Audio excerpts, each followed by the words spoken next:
दीवारें सिर्फ ईंटों से नहीं बनती, उन पर भरोसे की नींव भी रखी जाती है। लेकिन जब एक घर चर्चा का विषय बन जाए तो सवाल सिर्फ उस मकान का नहीं रहता, बल्कि उन दावों का भी होता है जो उसके आसपास खड़े हो जाते हैं। जय हिंद साथियों, मैं हूं माज और स्वागत करता हूं आपका डायनामाइट न्यूज में। इन दिनों सोशल मीडिया पर एक नाम लगातार सुर्खियों में है, सौरभ दास। लेकिन इस बार चर्चा किसी आंदोलन या राजनीतिक बयान की नहीं, बल्कि उनके किराए के घर को लेकर है। दिल्ली के ग्रेटर कैलाश, जिसको जीके कहते हैं, वहां पर स्थित एक किराए के मकान को लेकर सोशल मीडिया पर कई तरह के दावे किए गए।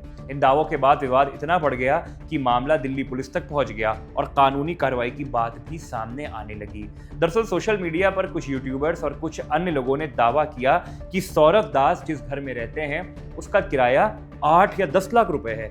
अलग अलग दावों में अलग अलग रकम बताई गई। इसके साथ ये सवाल भी उठाया गया, इतने महंगे घर का किराया आखिर कौन दे रहा है और इसकी फंडिंग कहां से हो रही है, क्योंकि सौरभ दास को कह रहे हैं स्टूडेंट हैं। इन दावों के वायरल होने के बाद मामला तेजी से राजनीतिक और सोशल मीडिया बहस का हिस्सा बन गया। विवाद तब और ज्यादा बढ़ गया जब कुछ वीडियो में कथित तौर पर सौरभ दास के घर का पता, घर के बाहर के दृश्य और परिसर की तस्वीरें दिखाई गईं। इसके बाद सौरभ दास ने आरोप लगाया कि कुछ लोग बिना अनुमति के उनके घर तक पहुंचे और वीडियो रिकॉर्ड किए।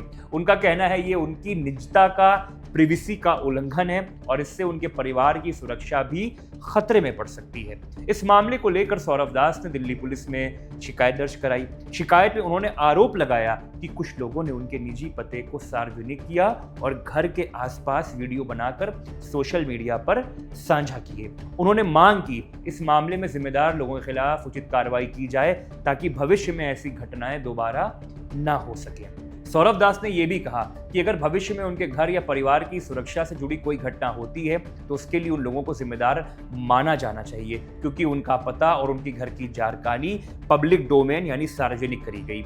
उनका कहना है कि राजनीति में मतभेद अपनी जगह है, लेकिन किसी निजी जानकारी को सार्वजनिक करना और उसके घर तक पहुंचना उचित नहीं कहा जा सकता।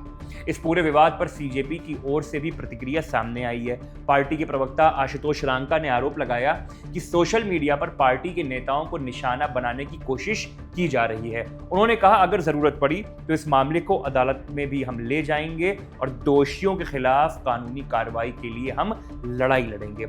हालांकि इस पूरे मामले में एक महत्वपूर्ण बात यह भी है कि सोशल मीडिया पर किराए की रकम और फंडिंग को लेकर जो दावे किए जा रहे हैं उनकी कोई आधिकारिक पुष्टि नहीं हुई है। अब तक किसी सरकारी एजेंसी या जांच संस्था ने इन दावों की पुष्टि नहीं की है, इसलिए इन्हें फिलहाल सार्वजनिक आरोपों के रूप में देखा जाना चाहिए। और यही वजह है ये मामला अब दो अलग अलग पहलुओं में बढ़ता नजर आता है। पहला, सोशल मीडिया का ट्रायल, वहां पर कहा जा रहा है जो आर्थिक सवाल को लेकर और फंडिंग को लेकर। दूसरा, किसी व्यक्ति के निजी पते और घर की जानकारी सार्वजनिक करना तथा कथित तौर पर उसके परिसर तक पहुंचने का मामला। दोनों ही मुद्दे पर अलग अलग कानूनी और प्रशासनिक प्रक्रिया आगे बढ़ सकती है। ये विवाद एक बड़ा सवाल भी खड़ा करता है, क्या सार्वजनिक जीवन से जुड़े लोगों से सवाल पूछना जरूरी है? बिल्कुल, लेकिन क्या सवाल पूछने के नाम पर किसी की प्रिवेसी या निजता और सुरक्षा की सीमा पार की जा सकती है? यही वो बहस है जो पूरे मुद्दे को घटनाक्रम में लाती हुई दिखाई दे रही है। फिलहाल पुलिस शिकायत दर्ज हो चुकी है और आगे की कार्रवाई का इंतजार किया जा रहा है। आने वाले दिनों में जांच के बाद साफ हो पाएगा कि वायरल दावों में कितनी सच्चाई है और क्या किसी कानून का उल्लंघन हुआ है। आप इस पूरे मामले को कैसे देखते हैं? क्या सोशल मीडिया पर जवाबदेही के साथ साथ निजता का सम्मान उतना जरूरी है? अपनी राय हमें कमेंट्स करके जरूर बताइए। अगर वीडियो पसंद आई हो तो लाइक करें, शेयर करें और चैनल को सब्सक्राइब करें। धन्यवाद।